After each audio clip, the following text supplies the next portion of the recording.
임마누엘. 네, 감사합니다. 5월의 첫 수요 예배입니다. 벌써 5월이 되었어요. 벚꽃이 만개했던 시기가 지나서 어느덧 이제 길거리를 지나가면 온통 세상이 초록색입니다. 벌써 계절이 초록내음이 가득한 계절이 되었습니다. 오늘도 이것에 지친 몸으로 피곤함으로 발걸음을 하셨지만 오늘 말씀을 통해서 여러분들 새 힘을 얻어가시기를 소망합니다. 2008년에 개봉한 예스맨이라는 영화가 있습니다. 짐 캐리가 주연을 한 영화인데요. 이 영화에 대해서 잠깐 여러분한테 소개하고자 합니다. 이 짐 캐리는 이름이 칼이라고 나오는데 이 칼이라는 이름으로 이 사람은 매사가 다 노인 사람입니다. 엄청 부정적이에요. 다. 그래서 이웃들에게도 뭐만 부탁하면 no 이렇게 지나가고, 길거리에서도 누가 이것 좀 사세요 이러면 no 이러고 지나가고, 직장에서도 이 칼이 맡고 있는 그 직장이 어디냐면 이렇게 사람들이 대출이 가능한지 상담하러 오는, 거기서 도장을 찍어주는 역할인데 웬만하면 대출을 다 안 해주더라고요. no 도장을 찍어주고, 여자친구한테도 항상 no인 그런 칼이었습니다. 부정적인 이 칼은 주변의 친구들도 애인도 직장에서 승진도 미끄러지게 됩니다. 그렇게 여기서부터 해주세요. 이렇게 어느 날 뭐가 다 일이 안 풀려서 칼이 굉장히 좌절해 있습니다. 한숨만 나올 때 칼의 친구가 예스에 대한 세미나에 올 것을 요청하게 됩니다. 그 세미나를 이제 갔더니 어떤 사람이 나와서 강사님이 이렇게 나와서 예스, 무조건 예스를 해야 된다는 서약서를 쓰라고 이야기합니다. 그리고 나서 칼에게 수많은 질문이 올 때마다 예스라고 한번 해봅니다. 굉장히 무모하기도 하고 신기한 일들이 생겨났지만 거절하고 싶은 순간에 한번 칼이 no 했다가 강아지들한테 물어 뜯길 뻔합니다. 그 이후부터 칼은 무조건 다 내가 서약서를 썼으니까 예스라고 해야겠구나 이렇게 생각하게 됩니다. 그래서 이웃 그 전 장면을 넘겨주세요. 이거 전에 넘겨주세요. 네, 이렇게 아이들이 쿠키 좀 사세요 이렇게 왔는데 여기서도 쿠키라 당연히 예스. 그래서 막 쿠키도 사게 되고 별의별 것을 다 사게 됩니다. 거절을 하지 못해서. 그리고 다음 장면 넘겨주시면 이것은 비행기를 타고 있는데 이것도 누가 권유를 했는데 무조건 예스이기 때문에 비행기도 타봅니다. 그리고 다음 넘겨주시면 뭐 하고 있는 것 같나요? 네, 한글 공부를 하고 있어요. 누가 한국어 공부해볼래 했더니 그것도 거절하지 않고 칼은 오케이, 예스 하고 한국어 공부도 하게 됩니다. 이웃들에게도 길거리 상인들에게도 직장에서도 거절하고 싶은 부탁에도 모두 다 예스를 하게 됩니다. 그리고 대출하러 온 사람들에게도 다 예스 대출을 해주게 됩니다. 그렇게 긍정적으로 살게 되다 보니까 이 칼한테는 사랑하는 애인도 우연히 만나게 됩니다. 그렇게 예스만 외치던 칼에게 전보다 더 좋은 일들이 많이 생기다가 어느 날 이 예스 세미나를 갔던 것이 밝혀지게 되고 A는 자신을 진심으로 만나지 않았다는 생각에 실망하여 떠나게 됩니다. 칼이 너무나 상심해서 이 세미나를 했던 강사를 찾아가다가 이 강사와 함께 사고가 나게 됩니다. 다음을 넘겨주시면 여기서 칼이 깨어나자마자 뭐라고 하냐면 내가 사고 당한 것은 이 서약서를 내가 어겼기 때문이야 이렇게 강사에게 이야기를 합니다. 그렇지만 다음 장면을 보시면 강사는 사실 그거 세미나, 예스 세미나 내가 한 거지만 그거 사실 뻥이었다네 이렇게 말합니다. 그럼 도대체 왜 이런 예스를 하시냐, 왜 이런 철학을 가지고 강의를 하시냐 물어봤더니 이 강사님이 뭐라고 하냐면 타인들에게 자신의 마음을 여는 첫 단계가 예스로 대답하는 긍정의 힘이라는 거를 말해주고 싶었어 이렇게 이야기하는 것으로 이 영화가 끝이 나게 됩니다. 예스맨에서 이야기하고자 하는 것은 삶에서 우리가 얼마나 아니요 하고 있는지를 좀 돌아보게 됩니다. 나는 살면서 얼마나 많이 부정적인 말과 생각을 해왔는지 해보기도 전에 다 차단해 버리는 것입니다. 또한 반대로 생각하면 예스라는 것은 굉장히 긍정의 힘을 가지고 있으면 많은 것을 바꿀 수 있다는 것을 영화는 조금 극단적으로 유쾌하기는 한데요. 그것을 보여주고 있습니다. 이처럼 오늘 말씀에서도 바울은 하나님의 예와 아니오에 대해서 이야기를 하고 있습니다. 오늘 고린도후서의 말씀을 보면 바울이 갑자기 고린도 방문을 할 때 그 계획을 다른 방향으로 휙 바꾸게 됩니다. 이 과정에서 사람들은 바울에게 많은 비난을 품고 있습니다. 바울이 복음을 전하는 자로서 어떻게 그렇게 변덕스럽게 할 수 있는지를 사람들이 물어봅니다. 근데 이 과정에서 바울이 사람들에게 내가 복음을 전하는데 얼마나 내가 확신을 가지고 있는지, 얼마나 확고한지, 그리고 나의 확고함은 어디서부터 나오는지에 대해서 그런 하나님의 예와 아니오를 이용해서 말하고 있는 그런 장면입니다. 첫째로 뭐라고 이야기를 하냐면 18절을 함께 읽어보도록 하겠습니다. 18절입니다. 시작.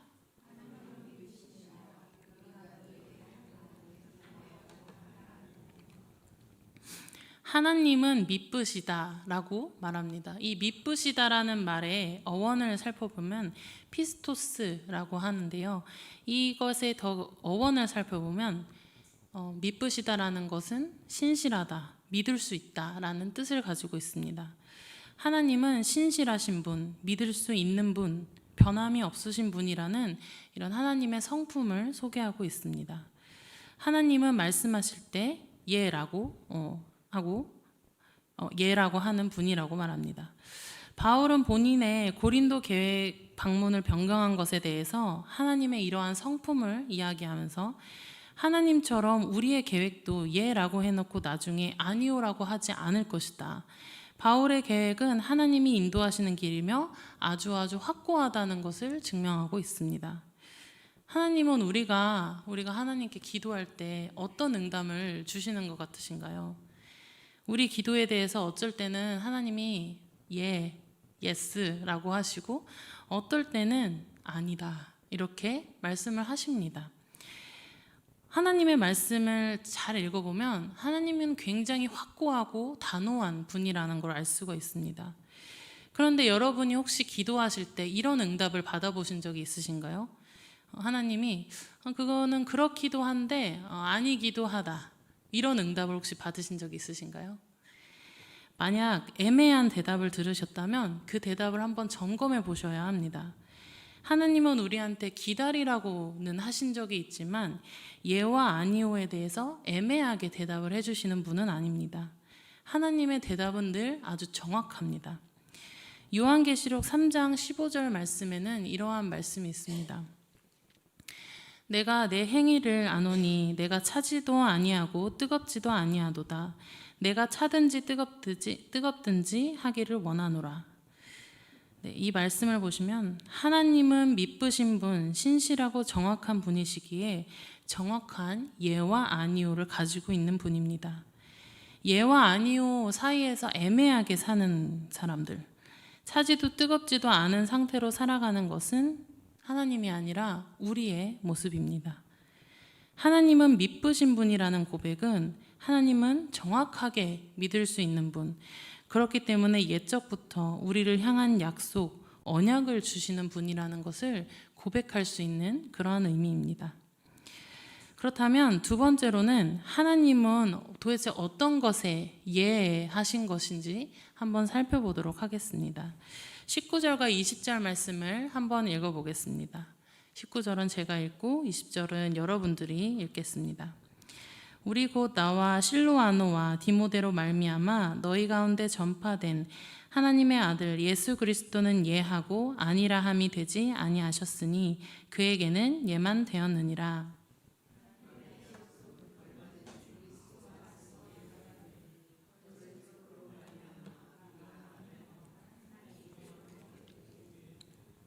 아멘. 말씀에서 보면 하나님은 예수 그리스도에게 예만 되었다 이렇게 말씀하십니다. 하나님의 약속은 얼마든지 그리스도 안에서 예가 되었다. 그리고 그러한 그리스도 안에 있는 그로 말미암은 우리 바울, 실로아노, 디모데 역시 예가 되었다고 말씀합니다. 하나님은 예와 아니오에 대해서 굉장히 단호한 답을 주시는 분이지만 그 중에서도 무조건 예한 것이 있습니다. 그것은 바로 하나님의 아들 예수 그리스도입니다. 예수 그리스도의 존재 자체에 대해서는 무조건 예하신 분이었습니다. 여러분은 여러분의 존재 자체를 긍정하신 분을 만나본 적이 있으십니까? 오늘 마침 어버이날입니다. 5월 8일 어버이날인데 나의 행동 하나하나 뭐 이런 것을 떠나서 그냥 내 존재 자체로 있는 그대로 나를 긍정해주는 사람, 뭘 해도 그냥 사랑스럽고 무슨 말을 해도 예쁘고 보호해주고 싶고 어떤 것을 하더라도 응원해주고 싶은 그런 것을 그런 사랑을 한번 받아보신 적이 있으십니까? 오늘 어버이날을 또 생각을 해봤는데 내 존재 자체를 긍정하는 어버이를 떠올릴 수가 있었습니다. 내가 자녀가 되었을 때 혹은 내가 자녀를 바라볼 때 이 관계는 존재 자체를 긍정하게 됩니다. 무조건 예스. 또한 어버이와 자녀의 관계가 아니어도 사랑하는 사람과의 관계도 마찬가지입니다. 이처럼 하나님은 사랑하는 독생자 예수 그리스도에 대하여 무조건 예하셨습니다. 또한 예수님이 행하신 모든 행적들, 사역들, 심지어 십자가에 못 박히심까지 하나님은 예스 하셨습니다. 바울은 하나님의 이러한 모습을 따라 함께 복음을 전했던 실로아노, 디모데, 그리고 지금의 여기 앉아 계신 우리 모두를 하나님 안에서는 존재 자체가 긍정인 사람들, 하나님이 예하신 존재라고 말씀하고 있습니다. 그 증거로 22절 말씀을 함께 읽어볼 건데요. 네, 함께 읽겠습니다. 시작. 그가 또한 우리에게 인치시고 보증으로 우리 마음에 성령을 주셨느니라. 아멘. 우리가 살면서 사랑하는 관계 속에서는 정확한 표현과 증거를 보기를 원합니다. 표현해주기 원하고 내 눈으로 상대방의 사랑을 알기를 원합니다. 그래서 그 관계를 서류로, 서약으로 예를 들어서 결혼이나 혼인신고, 또 가족관계 증명서 이런 것을 우리가 떼잖아요. 그래서 그것으로 우리의 하나됨, 자녀됨, 사랑의 증거를 나타내기도 합니다. 말씀에서 인치다라는 말은 도장을 찍는다 이런 뜻을 가지고 있습니다. 인치다라는 말은 성경 말씀 안에서는 일종의 소유의 표시이기도 합니다. 하나님은 우리의 존재를 내 것이라고 도장을 찍었다고 얘기합니다. 너는 내 것이다, 인치시다, 도장을 찍은 거죠. 그리고 그 보증으로, 그 증거로 우리 마음에 성령을 주셨다고 말씀하고 있습니다. 하나님은 사랑하는 아들 예수 그리스도, 바울과 사도들, 우리 존재 자체를 예하셨습니다. 우리가 행동하는 것, 모든 것, 기도의 응답에 아니오라고는 하실 수 있겠으나 우리의 아주 근본적인 태어남, 만들어짐, 우리의 정체성, 존재의 근원 자체는 하나님의 소유이며 긍정의 존재로 예하셨습니다. 그리고 그 보증으로 우리 마음에 살아 숨쉬는 성령님을 주셨다고 이야기합니다.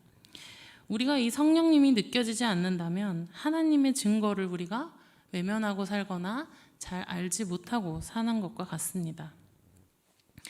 그렇다면 우리는 앞으로 어떻게 예와 아니오를 지혜롭게 하면서 살아갈 수 있을지 말씀을 나눠보고자 합니다.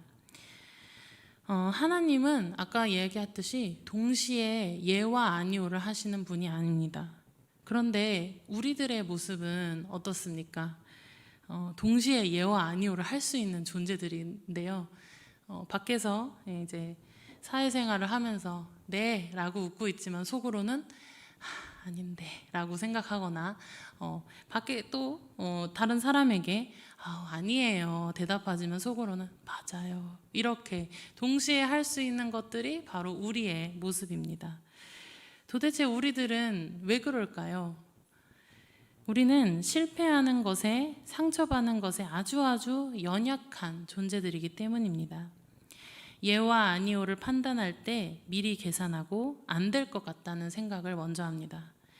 이미 상처받고 무너진 경험이 있는 사람들은 더 아니오를 하는 횟수가 늘어나게 됩니다. 페르소나라는 심리학적인 용어가 있습니다. 이 페르소나는 사람이 사회를 살아갈 때 필요한 역할을 하기 위해 만들어낸 가면을 뜻합니다. 사람은 누구나 가면을 쓰면서 살아가고 있죠.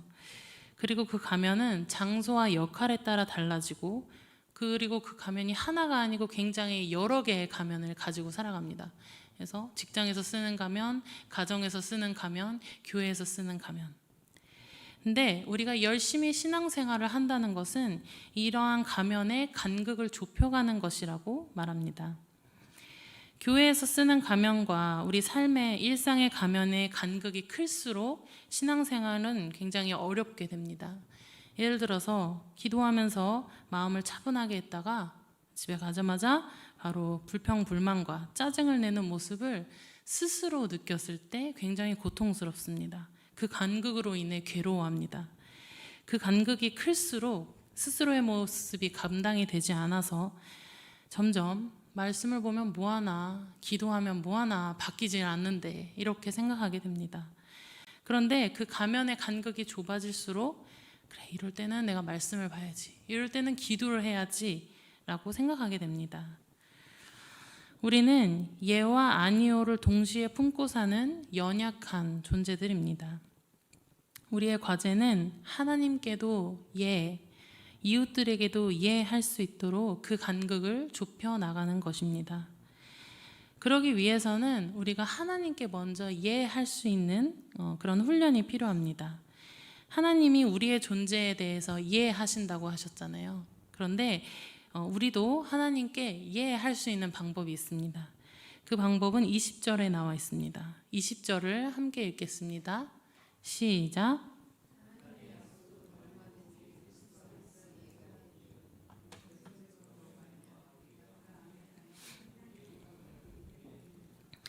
아멘. 어떤 방법인지 눈치채셨나요? 우리가 아멘 하여서 하나님께 영광을 돌릴 수 있다 이렇게 말합니다. 저는 어렸을 때 교회 다니고 또 어머니가 이렇게 막 기도원 갔을 때 따라다니면 앞에서 목사님들이 아멘 하셔야 됩니다 이렇게 많이 하셨어요. 그래서 막 저한테도 오셔가지고 너 왜 아멘 안 하니? 아멘 해야 돼 이렇게 하셨는데 어렸을 때 마음은 너무너무 그게 싫었습니다. 그래서 왜 자꾸 내 입술을 열어서 아멘을 해야 된다고 하시는 걸까 이런 막 불평불만이 어렸을 때는 있었는데 그 이후에는 자연스럽게 신앙의 선배님들을 보면서 아멘 하는 모습을 습관처럼 저도 따라하게 되었습니다. 그 아멘을 따라하면서 배우게 된 사실이지만 아멘이라는 것은 앞에서 말씀을 증거하는 목사님들, 목회자의 말에 동의를 한다라기보다는 정말 오늘의 말씀처럼 하나님의 말씀에 동의하는 것입니다. 하나님께 영광을 돌리는 하나의 언어입니다. 아멘이라는 것은 우리가 하나님께 할 수 있는 최고의 동의이자 그리스도인들이 할 수 있는 하나님 나라의 언어입니다. 하나님 맞습니다. 하나님 옳습니다. 하나님은 신실하십니다. 라는 뜻입니다. 그것을 두 글자로 우리가 아멘이라고 하는 겁니다. 하나님께 맞장구를 치는 거죠. 제가 무슨 얘기를 막 하는데 상대방이 그래 맞아, 네 말이 다 맞아 이렇게 해주면 막 신이 나서 더 얘기를 하게 되지 않습니까? 하나님이 우리를 긍정하시고 우리의 존재에 대해서 예 하신다고 할 때 우리도 하나님께 맞장구 치는 겁니다. 하나님만으로 충분합니다. 하나님 말이 다 맞습니다. 하나님 어떻게 그렇게 좋은 것을 주십니까? 하나님께 영광을 돌릴 수 있는 좋은 방법입니다. 우리의 삶은 예와 아니오로 살아갑니다. 그리고 늘 그 사이에서 애매하게 고민하고 회피하고 예와 아니오를 말하면서도 속으로는 또 반대로 생각하면서 살기도 합니다. 우리의 이렇게 연약하고 치사하고 교묘한 모습을 인정하면서 주님께 나아갈 때 우리는 이웃들에게도 진정한 예를 하면서 살아갈 수가 있습니다. 우리가 사람들한테는 100% 솔직하지 못할지라도 적어도 하나님 앞에서는 100% 솔직하게 예하는 존재로 살아가기를 원합니다. 하나님께 아멘하는 존재로 맞장구 치기를 원합니다. 이런 얘기를 했더니 어떤 분들은 또 원하는 말씀이 있을 때만 아멘을 하시더라고요. 그런데 우리는 하나님의 말씀 앞에 때로는 이해되지 않고 납득이 되지 않고 너무 어려운 것이다 라는 말씀 앞에서도 이해할 수 있는 태도를 갖추어야 할 것입니다. 앞서 소개했던 예스맨의 영화처럼 우리가 평소에 얼마나 하나님과 이웃들 앞에서 그동안 아니요 하면서 살았는지 한번 돌아보시기를 바랍니다. 그리고 예스가 주는, 긍정이 주는 그 어마어마한 기회들을 놓치지 않으시기를 바랍니다. 하나님 앞에서 예, 맞습니다. 하나님이 옳습니다. 이렇게 고백할 때 하나님은 우리한테 더 많은 기회를 주십니다. 더 많은 풍족함을 채워주십니다. 메시지 성경에서 오늘 본문 말씀을 읽어보았는데 그 마지막 부분이 너무 좋아서 이것을 나누는 것으로 오늘 말씀을 마치도록 하겠습니다. 하나님은 우리를 지지하시고 그리스도 안에서 우리를 믿을 수 있는 사람으로 만드시며 우리 안에 그분의 예를 새겨 넣으시는 분입니다. 그분은 자기 영으로 우리에게 영원한 언약을 찍어주셨습니다. 그분이 완성하고자 하시는 일을 확실하게 시작한 것입니다. 아멘. 감사와 사랑을 표현하는 좋은 5월입니다. 하나님과 사람 앞에서 예스맨으로 살아가는 여러분과 제가 되기를 소망합니다. 기도하시겠습니다. 사랑해 주님 감사합니다. 화창한 날씨와 감사의 계절로 살게 하시니 감사합니다. 또한 오늘도 성전으로 발걸음 인도하셔서 주님의 말씀을 듣고 기도하게 하시니 또한 감사드립니다. 주여, 오늘 말씀을 통해 하나님의 예하심에 대해 생각하게 하시니 감사합니다. 하나님은 늘 우리의 존재 자체를 내 것이라 말씀해 주셨음에도 우리는 하나님의 말씀에 대해 순종하지 않고 아니오로 살아갔던 모습을 용서하여 주시옵소서. 주님, 우리가 아멘으로 화답하는 자녀들이 되게 하시고 이웃과 세상 속에서 긍정의 힘으로 살아가 하나님의 예하심을 널리 알리는 자녀들이 되게 하여 주시옵소서. 말씀을 마치고 함께 기도합니다. 이번 주에 있을 담임 목사 취임식, 장로 임직식, 선교사 파송식이 뜻깊은 날이 되게 하시고 어버이날과 그 주일을 통해 이 세상의 모든 부모 되시는 분들에게 하나님을 닮은 사랑과 위로를 더하여 주시옵소서. 이 예배를 마치는 순간까지 함께 하심을 믿으며 예수 그리스도의 이름으로 기도드립니다. 아멘.